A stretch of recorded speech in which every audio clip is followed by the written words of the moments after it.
এবং সকল ফার্মেসির ভাইদেরকে একটা কথা বলবো, যারা বুঝিয়ে দেওয়া হয় যে এটা ওষুধ 7 দিনের কম খাইলে আপনার অ্যান্টিবায়োটিক, যেহেতু নিরহ মানুষ আমাদের কাছে যায়, কিন্তু তাদেরকে আমাদের এটা বোঝানো উচিত।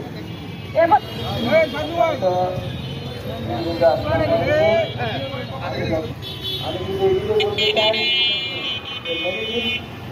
একটা দোকানি এবং সাধারণ যেগুলা ক্ষুদ্র দোকান সেগুলাতেই মনে করেন যে মানুষ আমরাও চলতে পারবো এবং মানুষ তুলাবর্তন করতে পারবে।